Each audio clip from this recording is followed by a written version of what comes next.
too. Good evening. Welcome to Wednesday night Bible study. And according to my watch, which I brought to East Central Lead Time, it is 5 till.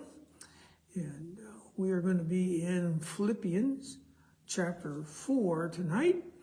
And we have my good buddy Carl in the house.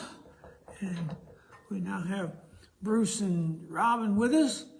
And we'll just kind of ratchet jaw here for a little bit. Carl, giving folks time to get on board. Connie's with us. Connie, you already know the question. I think we should sound good. We're on the same setting as last week, but let us know. And we have Vicky with us tonight. And hopefully we have the rest of the regular crowd with us. It's an awfully pretty day, Carl. Yes. So Amen. Hopefully some of those folks are still wanting to do a little Bible study on a beautiful day. Thank you, Connie. Carl, she says we sound great. I know she's talking about you. But so thank you, dear. Alvin's with us. And Alvin, sometime tomorrow I will give you a call. And hey, we have Robin Smitley with us. Good to have you, sweetheart. Alvin, we will talk about the next installment of prophecy and what we are going to do. So sometime tomorrow I'll give you a jingle and we will iron that out. And then next week will actually be on some form of prophecy. So that'll be good. And Carl said, "Man, you're red." Yeah, I was on the tractor all day today. And even though I was brush hogging in the sun and the shade, apparently I was in more sun than shade. Depending on what part of the field I was in, I was either in it completely or a little of both. And you know, Carl, when you're out there getting cooked, you don't really realize it until you get home. And I can see myself in the camera tonight. I'm pretty red. Mm-hmm. I guess it just gives me a good complexion, huh? Beats that whitewashed winter look. Gotcha. Huh? All cooped up. It won't be very long. I'll have my summer tan back. It's a race between me and Darla now, who has the quickest, best looking tan. And she mows the grass around the house, and she tans up pretty good and pretty quick. Got Deb Swallow with us tonight. Hi, Deb. Good to have you. And while we're waiting for the rest of the folks, I told Carl, I said, I'm going to ask you some questions. You don't know the answer to it. He said, you always do. I said, well, Carl, today I'm going to ask a question that probably nobody will get the answer to tonight. If anybody will, it'll be Alvin, and it'll be close. We are in the book of Philippians. Okay, Carl, are you ready? Mm-hmm. Who was the book of Philippians named after? I would say somebody with the name of Philippians. That's the best I could do. Good answer. Hey, we got Wayne Hicks with us tonight. Good to have you, brother. Haven't seen you for a while. Glad you're here. So, anybody out there have any idea who the book of Philippians was named after? Alvin says Philip. Okay, Alvin, there's 27,542 Philips in the world. Which one? Which Philip? The one that helped the eunuch? Darla said the Philip that helped the eunuch. Nope, not him. Nope, Was not there him. one of the disciples, Philip? I don't remember that, but Yeah, there was, but wasn't him. I got a book at home, different people of the Bible. You better home and get it. I'll bet it don't have it either, Carl. Maybe not. Maybe not. I'll bet it don't. It's an unusual Philip. Let me see what I don't don't see anybody else chiming in with an answer, so I'm gonna give everybody the answer. I was a bit shocked myself, Carl. Now this says, Paul wrote it to his friends in Philippi, Philippi, yeah, that was the name of a town. but it doesn't say anything about a Philip. Oh, Darla says it doesn't say anything about a Philip. Oh, that's so wrong. Y'all give up, just say uncle. Uncle. It was named after Philip of Macedon.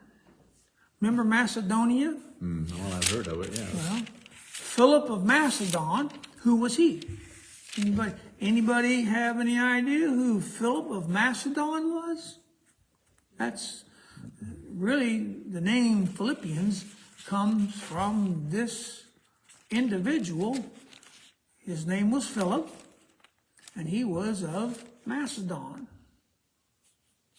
Any ideas who he was? No. He was Alexander the Great's father. Now there's a factoid. I told Carl, I said, Carl, ain't nobody gonna know it. And none of them did, Carl, because nobody jumped right out. Oh, I know that. That was Alexander the Great's dad. Well, Alexander the Great was supposed to be a religious guy, wasn't he? Wonderful. You know, he was a warlord. If he had any religious inclinations, I never Maybe heard it's another of him. one I'm thinking of. But I'll It tell you wasn't what. Russian. No, but you know, Alexander the Great, that boy was a mover and a shaker. He conquered the known world by the age of 32. And he sat down and cried, Carl, because there was no other places to conquer. You know, Connie says, Alvin was partially right when he said Philip. Yes, he was. Yes, he was. It was Alexander the Great's father, whose name was Philip, and he was Philip of Macedon, which is Macedonia, which is also a famous place. And this little town, Philippi, the Romans made it part of Rome. They brought it into the rulership of Rome, made it a province of Rome. And Philippi was one of those towns, it was on the crossroads, Carl, to everywhere. If you was going anywhere, you went through Philippi to get there. And it was a place of commerce. It's just all around a good place to be from. You know, I never have any intentions of living in a town. But you know, there's a couple towns in Ohio, Carl, I could live in. Mm-hmm. Mount Vernon's one. Millersburg is another one. I actually like the little town of Millersburg. You know, it's kind of on the foothills of two hills, and it's just a nice, quaint, quiet little town. Now, I suppose if you live there, you might not like it, Yeah. but you know, when you're just driving through a town, it's just kind of a nice, neat place to be. And now, when I say that about Mount Vernon, you know, I'm going back to 1980 when Mount Vernon Nazarene College was really just getting started down there. And I haven't been to Mount Vernon for a long time. And, you know, I don't know what the culture of that town has changed like today. It might be one of those towns I wouldn't like being there at all. I don't know. But Philippi was a great place to be from. You know, it was just a nice, good town. And it was also the first Christian community in all of Europe. Philippi was the first European Christian town. And that was made possible by Paul. And we're gonna be in chapter 4 of Philippians. And you know, Carl, the book of Philippians is one of my favorites. Lee, what's your favorite book? Depends on what I'm reading. Yeah. Really, it does. It depends on what I'm reading. But there are so many verses in Philippians. They're what I call wall hanger verses. They are verses that you just put on your wall. Like, look, I'm going to skip ahead just for a second while everybody else is still getting on board. Philippians 4 and 8. And I know all of you have heard this verse. In fact, maybe it's on a plaque in your kitchen or your living room. Finally, brethren, whatsoever things are true, whatsoever things are honest, whatsoever things are just, whatsoever things are pure, whatsoever things are lovely, whatsoever things are of good report, if there be any virtue, and if there be any praise, think on these things. Now, Carl, I know you've heard that verse before in your life. And isn't that really pretty? Mm-hmm. And what is Paul saying to us? He is saying, saturate, marinate, and soak your brain on things that edify you. Alvin just pinged in there, hey, what about 4:13? And he's right. Here's another one of those wall hanger verses. I can do all things through Christ, which strengtheneth me.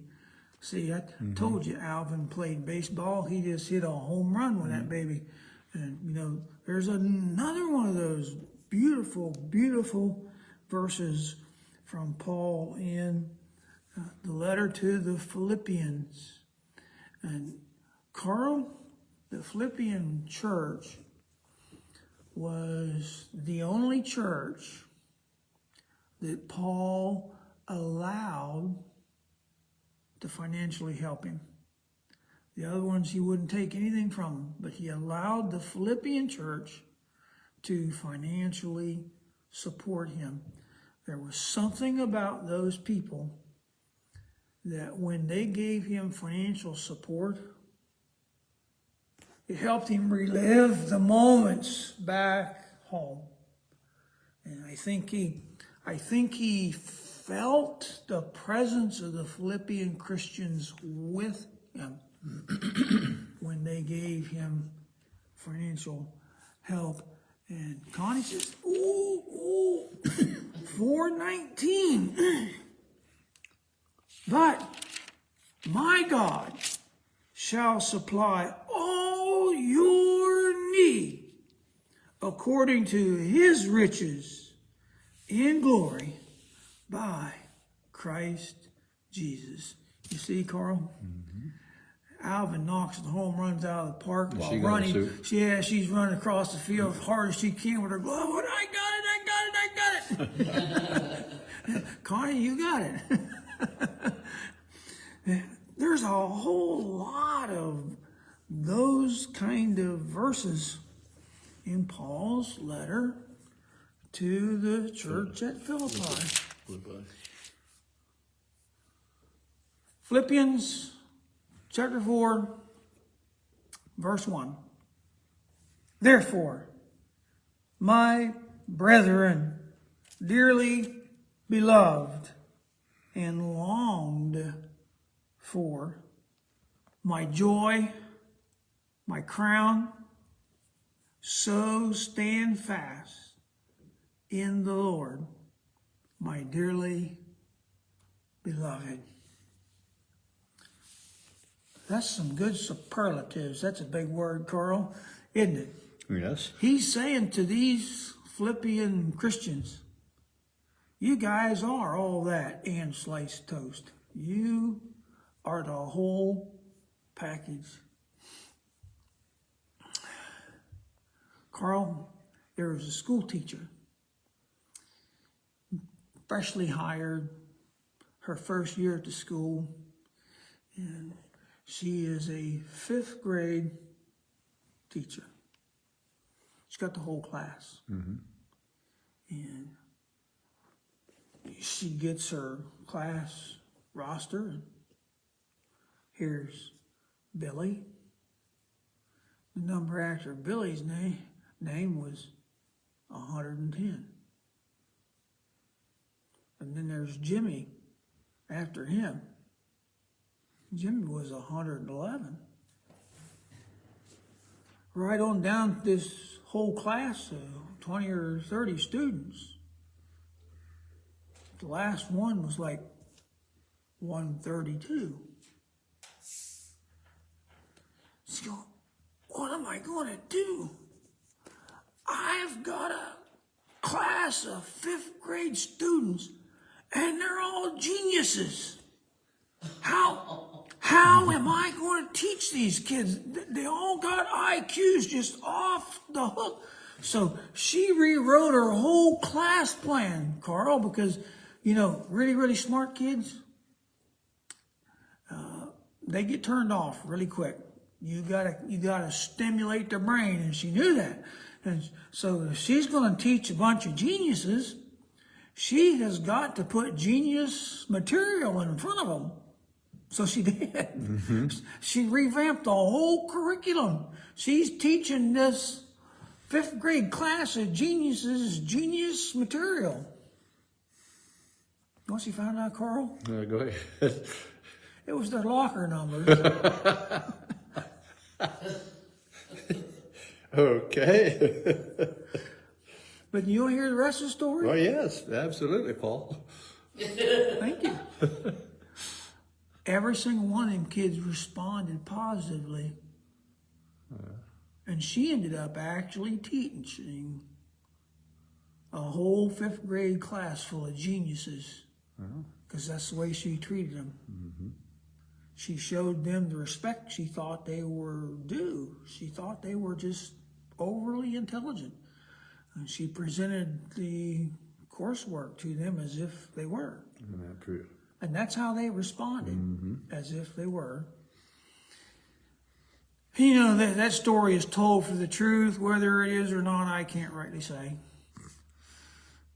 But I can see the principle in it. We get what we expect. And when we expect greatness out of others, we will get greatness out of them. And so here's Paul. You know, you might say he's the first Christian missionary. He persecuted the Christian church. He thought he was doing the right thing till he met Jesus on the Damascus road one day. And Jesus commissioned him to be an evangelist to the Gentile world. And, you know, he was a Jew's Jew. And, you know, I don't know if he really wanted to take the gospel message to his own people. You know, he said that if him going to hell, Paul, if Paul going to hell would save his people, the Jew, he would gladly do that. Yes, he would gladly do that. So he loved his people,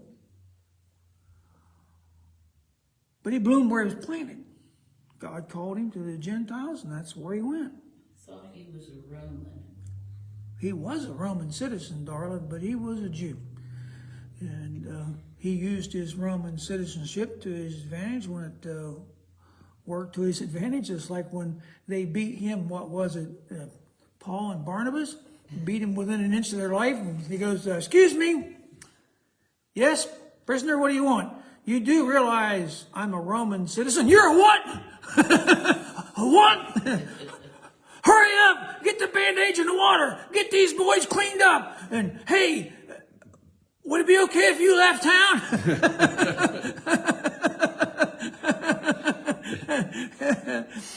Remember that story, Carl? Yes and no. Yes and no.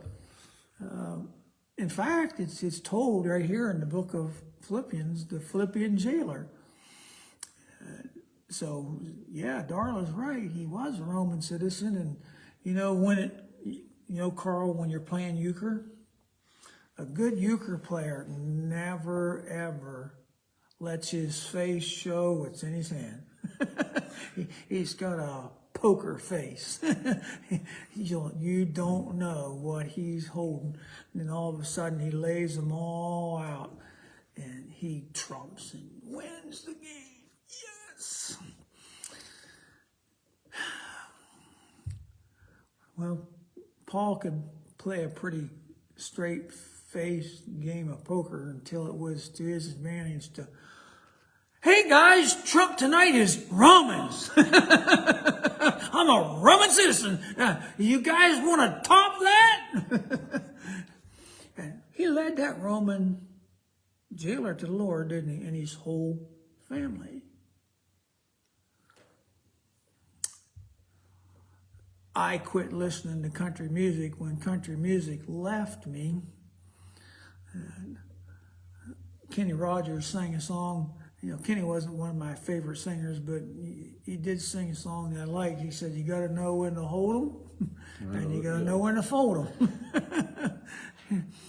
And that's kind of what Paul did as a missionary. And he had the faithful support of these Philippian Christians.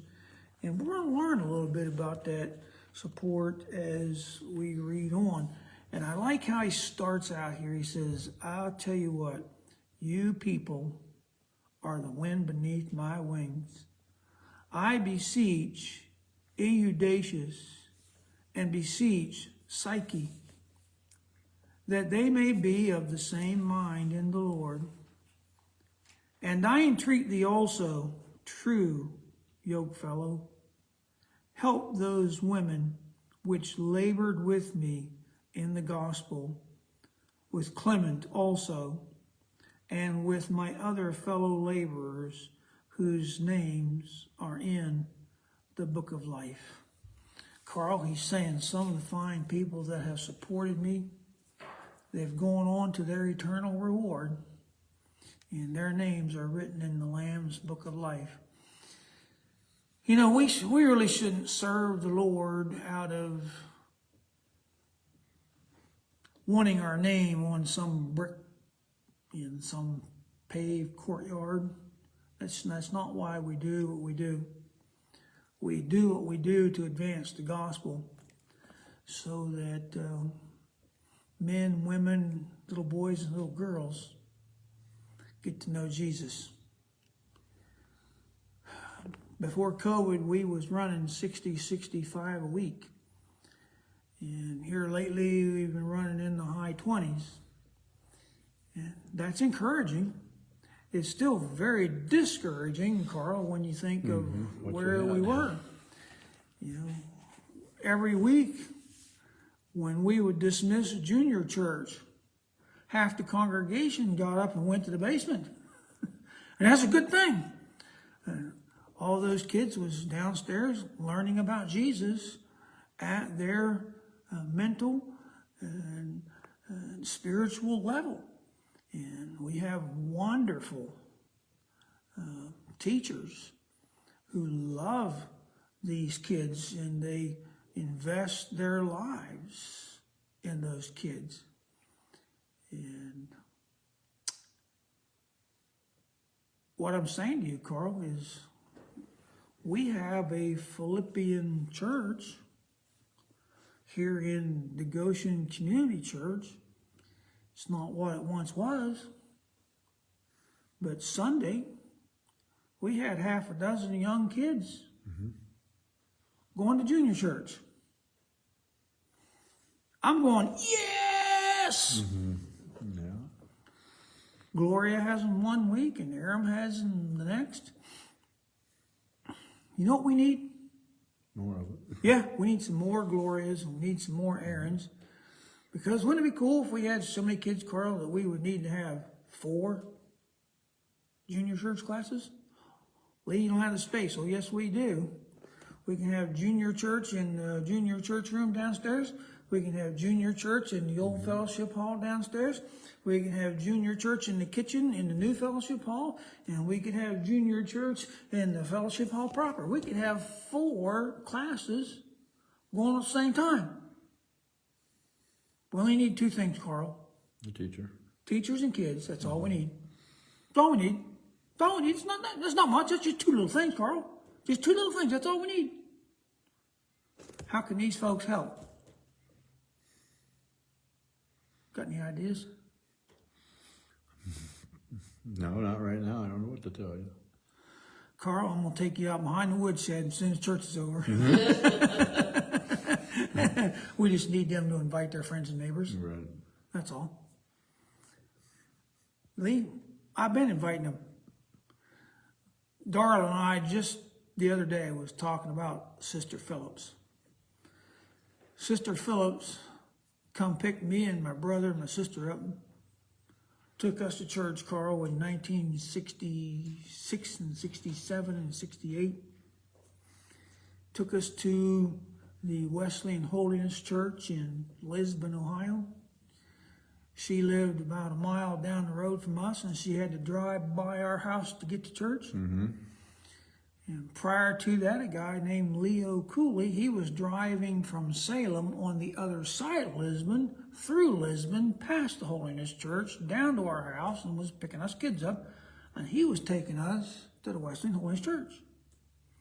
Finally, one day, Leo says to Sister Phillips, "Hey, why don't you pick the Randolph kids up on the way to church?" "I can do that." And so she did. We went to the Wesleyan Holiness Church every Sunday. And you know, Carl, to this day, I'm 67, going to be 68 here in just 6 weeks. I can still remember when we would have testimony Sundays, Sister Phillips standing up, boo-hooing and crying because she wanted her husband saved. She'd have that whole church praying for her husband to come to church with her. And Carl, she invited him every week, and every week, no. What brought Darla and I to talking about Sister Phillips, we was down in Arkansas listening to a wonderful gospel station down there. They played Clean Air style Southern gospel down there in Arkansas. An album, it was really good stuff. And one morning we're sitting there in the trailer, drinking my tea and getting ready to start the day, and Two Shoes came on. You guys need to go to YouTube and type in Two Shoes. And it's about this little old lady. She's going port sailing, and she found these beautiful new men's dress shoes. And she thought, those will fit my husband. And she'd been inviting him to church, and he wouldn't come. And she bought her husband, Carl, these brand new dress shoes, yard sale dress shoes. And one morning, she goes out in the kitchen, and there he is, sitting with his brand new Sunday go-to-meeting dress shoes on. He went to church with her that day. Well, this is the true story in my life. Sister Phillips. She's inviting her husband, and he won't come. One Sunday morning, Carl, she gets up and she goes out in the kitchen to start her day for her church day. And sitting at the kitchen table was her husband. Ready to go. All dressed. Got his Sunday go-to-meeting clothes on, he's got his dress shoes on, and Sister Phillips looked at him and she said, "Where are you going?" With you. "To church with you." Carl, he got saved that very Sunday. Yeah. And they got to go to church together until they both died. Yeah. And so the inspiration to sing that song, and I know it wasn't about Sister Phillips' husband, but that song, Two Shoes, literally is the testimony of Mr. Phillips. So here we are in the book of Philippians, named after Alexander the Great's father, Philip of Macedon. And Paul is saying, man, when I think about my work as a missionary, you guys are the wind beneath my wing. You people have been supportive of me. And those of you that have died, your names are in the Lamb's Book of Life. And you know, Carl, he's saying when we are yokemen together, we share the reward together too. So, hey, right now is a great time for ministry. Why? Because the door is wide open. You can share your faith, and who knows, maybe they'll come to this church or to another church. Or, you know, Jen's with us tonight. Her and I was talking the other day about a gentleman that she drove all the way down to Cadiz to share her faith with, and she did the best she could. And her and I prayed about that gentleman, trusting that he would come to know the Lord. Well, you know, Carl, if you don't plant the seed, it'll never grow. And, well, Lee, I've shared my faith lots of times, and I didn't see nothing from it. How many times did Sister Philip invite her husband? I couldn't begin to tell you. I can only tell you as a child, I could see the tears running down her face as she would give testimonies about wanting her husband saved, and weep in front of the Lord over it.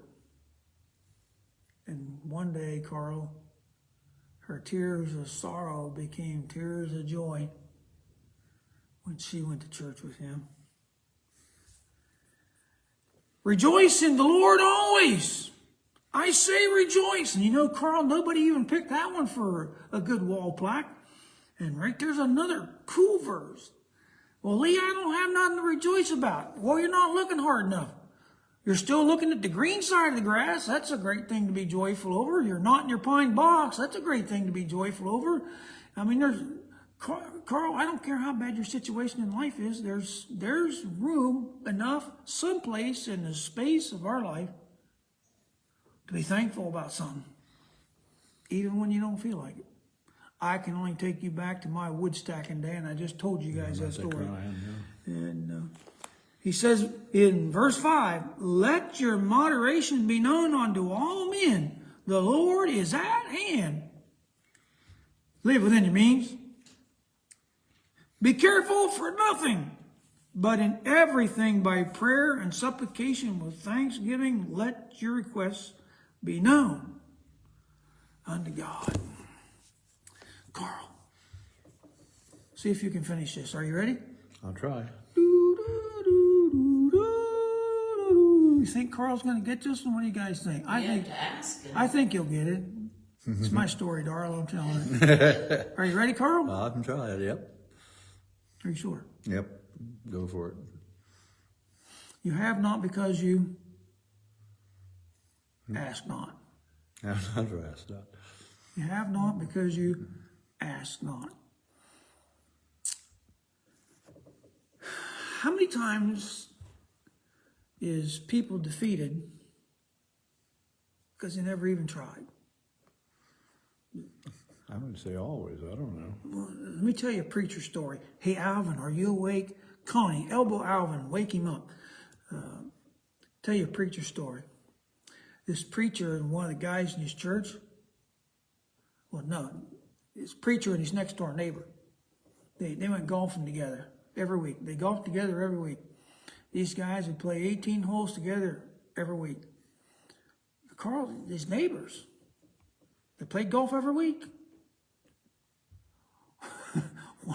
One day, Carl, these two neighbors are playing golf. And the neighbor says to the preacher, "Hey, man, I just started to a new church down the road. Wow, that preacher can preach, and man, and people can sing.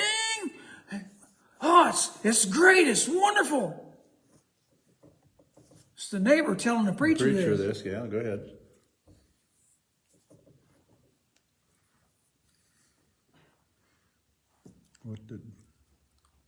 "Why come you never come to my church? You never invited me." Oh. Connie, I told you to LOL, and you know, well, everyone would think, well, the preacher would ask his neighbor. You'd be surprised. I've been on. You know, you don't feel like you want to pull their arm up behind their back and, "You're coming to my church, aren't you?" Maybe the preacher just hoped, this guy will like me good enough as a neighbor just to go ahead and come to my church. Maybe this guy was one of those who just had to have an invitation. Well, a different friend invited him to his church, and he went. So what's the moral of the story in that for all of us? And that's you guys on the other side of the camera, Carl and Darla and Lee here tonight. Let's see if Carl will get this again. Are you ready, Carl? Get more people. You have not because you Have. ask not. I wonder how many people here in Tuscarawas County, Carl, are not in church this Sunday simply because nobody invited them. Nobody invited them. Well, Lee, is it safe to come back? I can't answer that for you. All I can tell you is just go up to Walmart. It's elbow to elbow people. Go to a restaurant. It's elbow to elbow people. Go to Mount Hope to the hay auction. It's elbow to elbow people.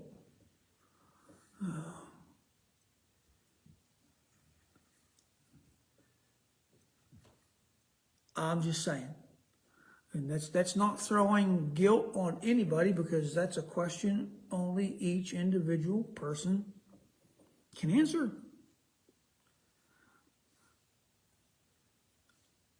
Maybe they are comfortable with coming back. Why don't they? Maybe nobody's inviting them. Paul's saying, when I think about my missionary work, there's one thing I reflect on. You people have been right there with me. Verse 7, "And the peace of God which passeth all understanding, keep your hearts and minds through Christ Jesus." I've heard that one before many times. Now think about who he's saying it to. The missionary gains that I have been able to do has been because you folks were with me during all of it. We're going to be having an ordination service right here on the East Ohio District in about a month and a half. June the 20th. That weekend, Carl, we are going to ordain to elders' orders those candidates who have successfully demonstrated that they have a call of God upon their life, that they have said yes to that call of God, that they have applied the education of the Word through Nazarene institutions of higher learning, that they have applied themselves, that they have been tested, and that they have been questioned every year through that whole course regimen, that their election and calling is true. Because, Carl, we don't want people in ministry who are not called to God. We don't. Because their heart won't be in it. If you're in ministry just because you want to be up front and have people go, oh, he's so wonderful, that's the wrong reason for being in ministry. We want people in ministry who are called of God. So the first few years you're going through this whole ordination process, the boards that you are standing in front of, yes, they are trying to decide if you're really called. And Carl, if they get the feeling that you're not really called to God, you're done. You're done. They're not going to push your candidacy forward. The only thing that will be accomplished from that is splintered churches, you know.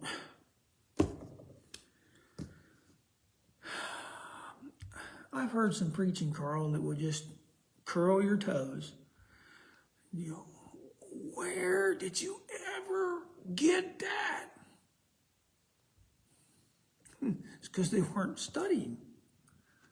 They didn't try to understand what the Word really says. I'm going to quote you scripture, Carl. You ready? Far away. Judas went out and hung himself. Go thou and do likewise. I just quoted you scripture. Which one, though? I can't. Two of them. That's two verses I quoted. I took one from over here, one from over here, and I put them together side by side. It's called proof texting. It's making the Bible say what you want it to say. Okay. Because, you know, if you went out and hung yourself, I'd feel really bad. You know, that's one of the reasons, you know, when we're looking at candidating people for ordination, we want to know they're called to God, they're doing what God has called them to do, and they genuinely have the call of God upon their heart. And when the disqualified end up out there as a qualified individual, does a lot of harm to the church. A lot of harm. And by the church, I mean the Church of Jesus Christ Universal, because they lead people astray, because they're not firmly grounded themselves. So when we are going to ordain someone into ministry, we're going to make sure that person's call is of God. And we're going to make sure they are fully surrendered to that call, and that they are going to dedicate themselves to the furtherance of that call. And not necessarily certified preachers for that, just... Right. You can't call yourself. God equips the called. He doesn't call the equipped. He equips the called. When he calls you to ministry, he will equip you to ministry. And in our church, you are going to have a 4-year college education. You're going to have a minimum of 2 years in the pastorate before you are ever called a pastor. If you're an evangelist, you're going to have 4 years in evangelism before you're called an evangelist. You are going to be equipped to your call. So, you know, when Paul is saying, hey, I'm an apostle, yeah. I am called by Jesus Christ himself to the field that we call the Gentile church. But it's you folks who have given me the resources to make that possible. And that's why he says, when I think about you guys, the peace of God passes all the understanding in your hearts because it's through Christ Jesus. And then he gets to verse 8 that I read in the opening today. He says, whatsoever things are true, honest, just, pure, lovely, and of good report, in virtue, if there's any praise, think on these things. Carl, did you ever hear the expression? Stinking thinking? Mm-hmm. You know, when you're wrong, you're wrong.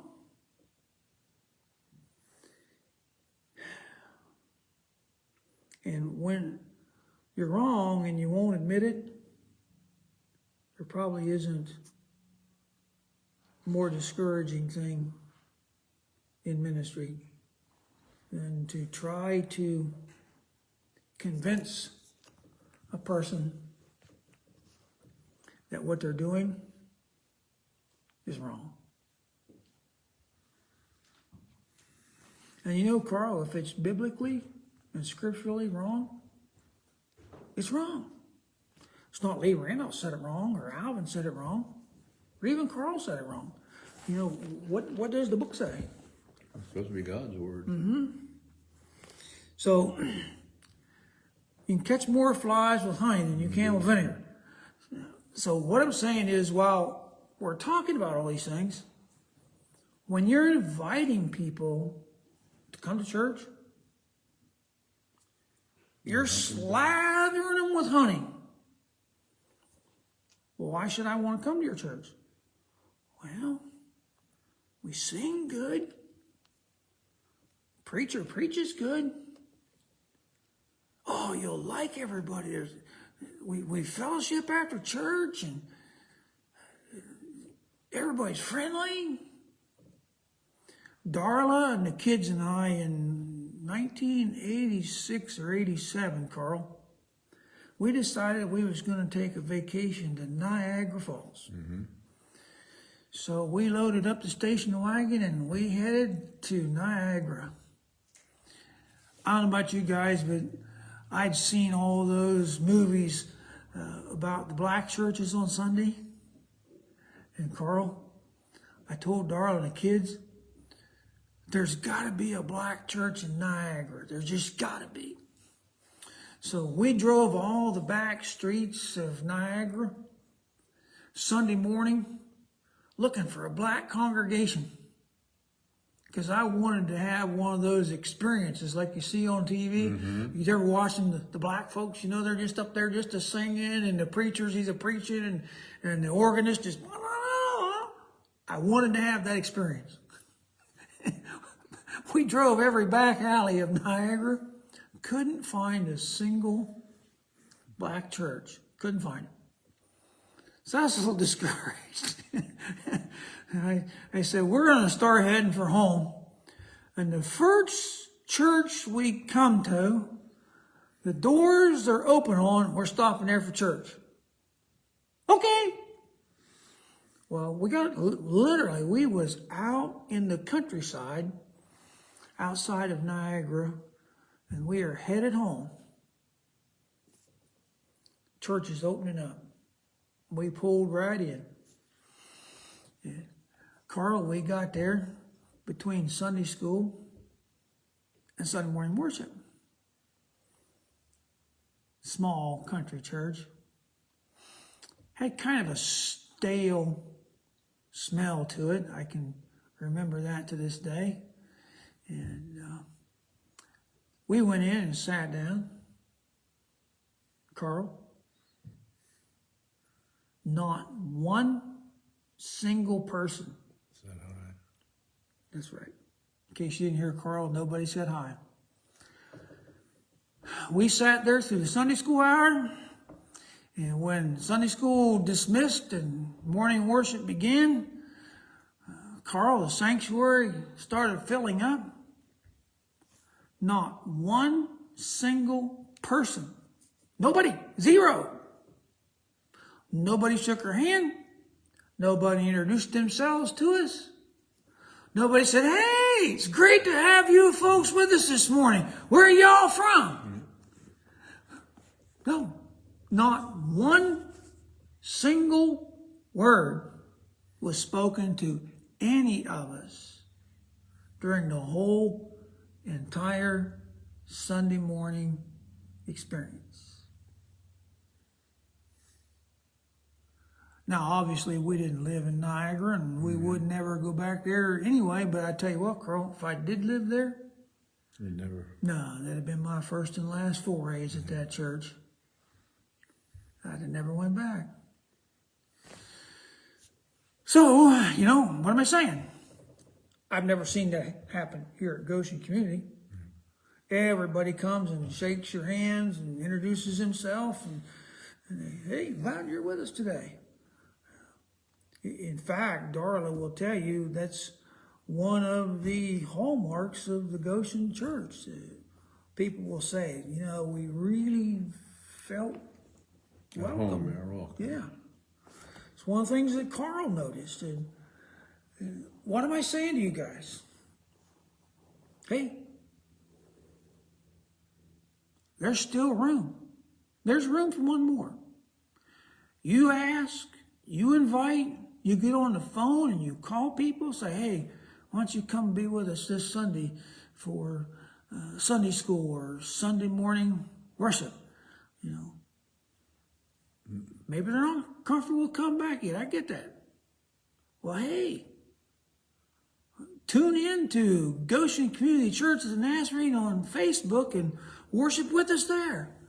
And Carl, we've got a pretty good sized congregation out there on the electronic side of things, and they are very supportive. They say amen when I'm preaching. They wave their hands when I say, hey, show me your hands. And I talk to those that want talked to on a routine basis. They'll call me, I'll call them. I literally, Carl, consider them part of the congregation. It's a different congregation than what we're used to, but they're the people of Goshen. They are.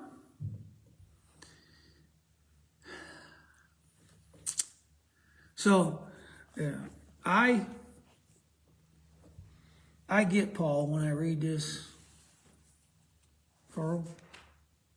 I rejoice, verse 10, in the Lord greatly,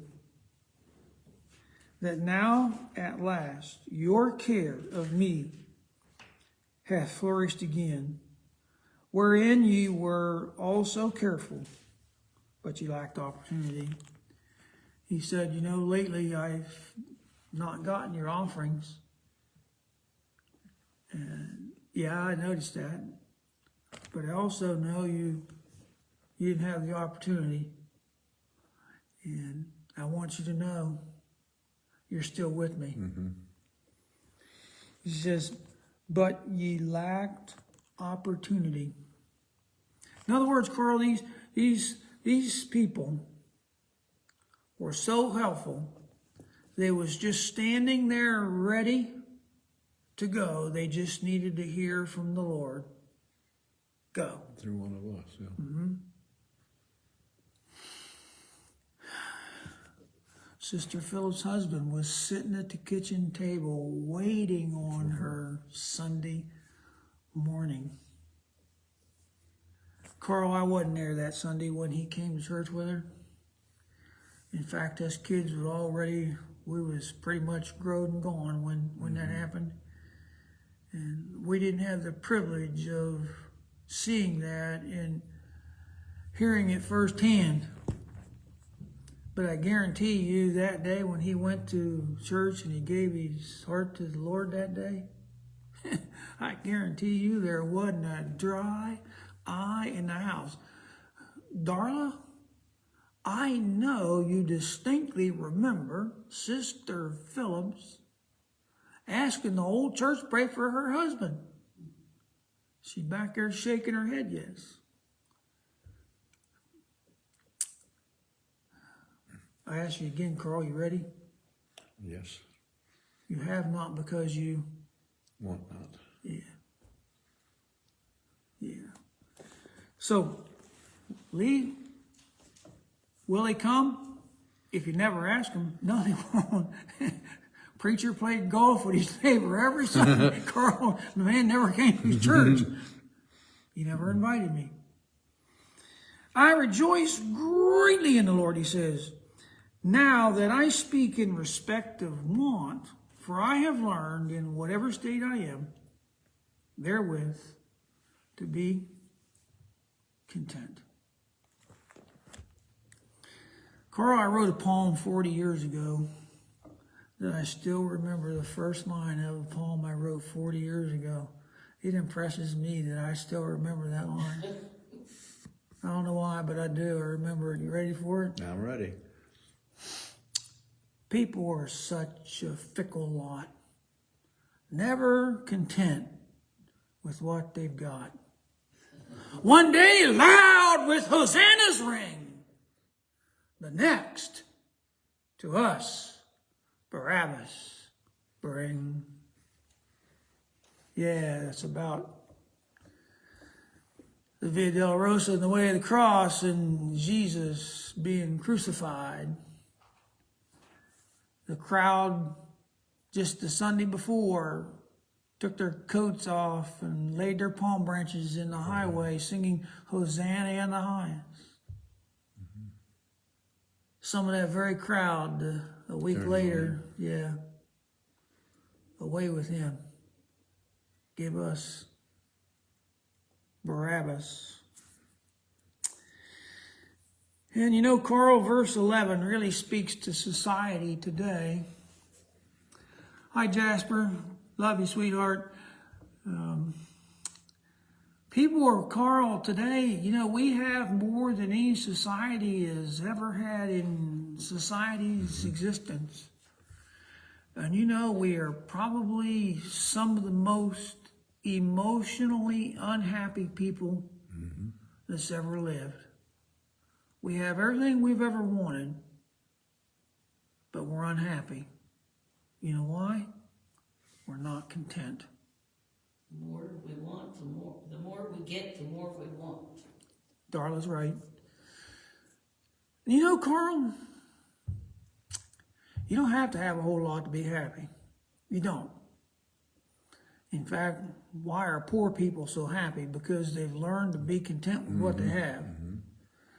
It's not about the money in the bank or the car and the lot or any of those things. It's about what's inside each one of us. And Paul had discovered that if he wanted to really, genuinely be happy, he needed to be happy with himself. And he is saying, no matter what my situation or lot in life is, I have determined I will be happy in whatever state that is. That's speaking a lot.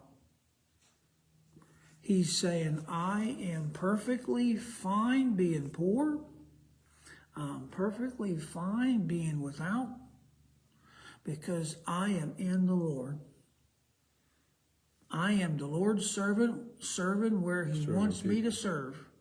And I'm okay with that. Alvin will tell you a lot of young preachers, when they get called to ministry, Carl, they want to pastor the first church. They want to pastor the big church. They want to have places of more importance. They want to feel like, you know, their time and grade got them into a bigger and better position. Let me go back to when we talked about that young person being called into ministry. When you're sitting in front of that ministerial board and they're questioning you about your call, if they get the sense, we call it, Alvin and I call it a ladder climber, that if you're in ministry, to go up the ladder, you're already Shot. You're not, you're not not doing your job there. right. Will you be promoted? Yeah, could might. Yeah, maybe. Why is Lee still at Goshen 42 years later? I don't feel called to go anywhere else. Now, Carl, you want me to lie to you or tell you the truth? The truth. When I was called to Goshen, boy, it'd be cool, pastor the First Church someday. I thought that.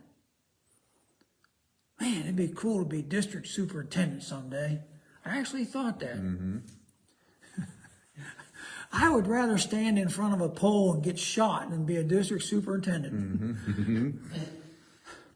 Those guys have the most thankless job going, Carl. You know, all they get day in and day out is bickering and whining and complaining. You know, I don't know how a district superintendent has a sense of joy, because, Carl, all they do is get slapped around. They hear nothing but bickering and fighting and complaining non-stop. I've said to David Lutz, my DS, brother, if you need a shoulder to cry on, I'm here anytime you want to talk. I'll just shut up and listen, and you can roll. Because, Carl, it's hard to be joyful when all you hear is complaining and bickering and fighting, and I don't know how you do it. But you know, when you're fresh in ministry, boy, it'd be cool to be a DS someday. Carl, when you get some water under your bridge, you wouldn't have that job if they stuck a knife in your back. So what am I saying? I'm just saying to you that Paul said, I've learned to be content. Lee, what's that saying to me who's listening to you on a Wednesday night here? How does that apply to me? I don't know what your life situation is. But we're Carls nor Darlas. Well, I might know a little more about Darlas than I know about anybody else. But I know we can learn to be content with whatever life has rolled out on us. And that we can serve the Lord faithfully in whatever that situation is. He says in verse 12, I know how to be abased, and I know how to abound. Everywhere and in all things, I am instructed both to be full and to be hungry, both to abound and to suffer need.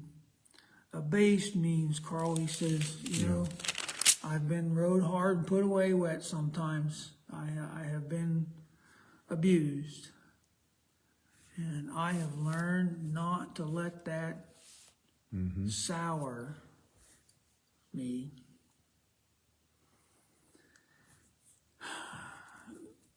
There's times Lee's in a funk. Even Darla notices that. You sure aren't talking today. No, I'm not. Alvin says, Jasper says, I'm ashamed. I have not been content in years. Jasper, you are not alone. And it's one of those things that, you know, we just have to let the Lord show us how to be content. And it can be a contentedness that is beyond words' ability to describe it. She says, not in a selfish way, I get that. It's just being happy. I told you guys on a Sunday morning, I think it was 2 weeks ago, hey, Weird Al Yankovic wrote a song about what I'm preaching about this morning. Maybe you'll remember it. And the line in Weird Al's song, Carl, was this: I'd swim through a bowl of razor blades for you. You love somebody a lot to do that, don't you? You know, what Weird Al was saying, you know, sometimes when you're in a bowl of razor blades, what do you do with that? He says, well, if those razor blades are separating me from you, I'm going to swim through them to get to you. I don't care what them razor blades do to me. I'm getting to you. I love you. I'd swim through a bowl of razor blades for you. Jasper and Alvin, I don't know how well that fits the definition of being content, but if your content is showing the love for the one you love, even if it meant a little personal harm and maybe some bleeding along the way as you swim through a bowl of razor blades. So what is content? It's as individually defined, Carl, as we are individuals. What is content to Jasper is not what content is to Lee, nor vice versa. And she is just very raw, saying that, this is one of those things, Carl, that she's had a life struggle with, and she is not alone. I was commiserating to our district secretary last week. We're in the middle of doing our pastor's report, and one of the denominational pages isn't functioning properly. All our missionary assignments here at Goshen Community, Carl, are all overpaid, but yet there's one of them. It's called the Pensions and Benevolence Fund. It's a fund that we pay that pays the salary of guys like Alvin. Alvin is a retired pastor in the Church of the Nazarene, and he has been duly elected to retirement status. And as such, Alvin gets a pension from the Church of the Nazarene. Why? Because churches like Goshen Community Church pay a pensions and benevolence budget. Our budget here at Goshen Community this year is overpaid. And in fact, this was the 43rd consecutive year that all budget assignments at Goshen have been overpaid. For my whole entire ministry here. So when they voted on me in that room right back there, I said to the church board, do not call me as your pastor if you do not intend to pay your bills and you do not intend to pay your budgets. Don't call me, because if you call me, we're going to pay our bills and we're going to pay our budgets. It's just who I am. And to me, it's one of those very sacred things. Well,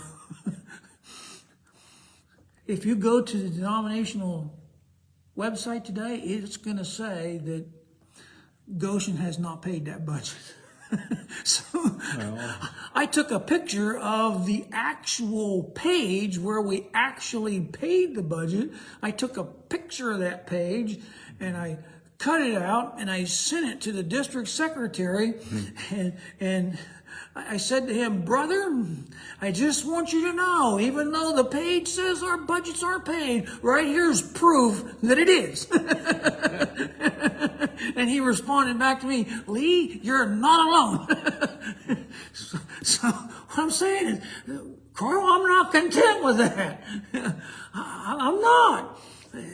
It's a great deal of pride on my part to say for 43 consecutive years, we have overpaid all our obligations. So Jasper, I'm with you. I'm not content right now either. Until that baby says paid in full, then I'll be content. So it's one of those things that we just have to really pray about it. Notwithstanding, ye shall have well done, that ye did communicate with my affliction. Now ye Philippians know also that in the beginning of the gospel, when I departed from Macedonia, no church communicated with me as concerning giving and receiving, but ye only. So, Carl, no matter where you and I are on the highway of life, there's someone who's walked that road before us. They've experienced the same highs and the same lows, the same joy, the same sorrow. So how do we keep going when we just don't feel like it? We know we've done the right thing in the right way at the right time. And when we have failed to do that, Father, would you forgive me for that? I missed that. I'm going to try harder not to do that again. And with your help, I won't. That's called 1 John 1:9. We ask him to forgive us, and he does. And God is not going to come back and slap us over the head 1,000,000 times. Hey, you failed me once, you're going to fail me again. I don't have no trust and confidence in you. That's not how the Lord works. You know, he forgives us, he loves us, he restores us, and then he helps us to move forward with him. That's like inviting somebody to church this Sunday. Well, Lee, I've done it 1,000,000 times, and they've told me no 1,000,000 times. Hey, one Sunday morning, Sister Phillips found her husband sitting at the kitchen table waiting on her. Because she was persistent with it. So maybe 1,000,001 is the time they say yes, and I'm going with you today.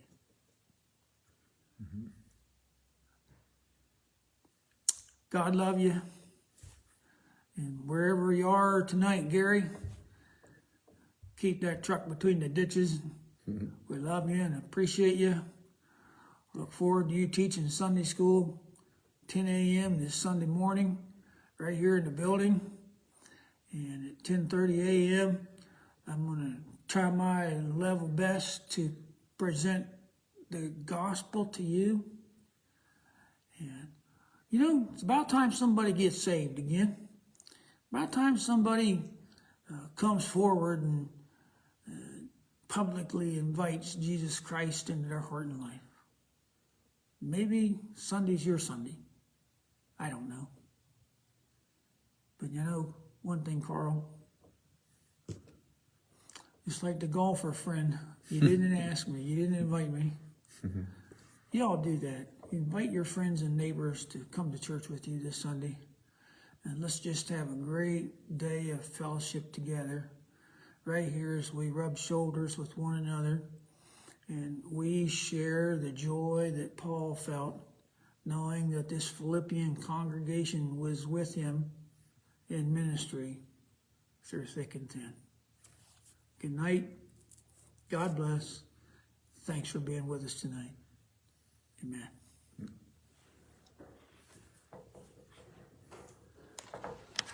Now, are you reading their response right there?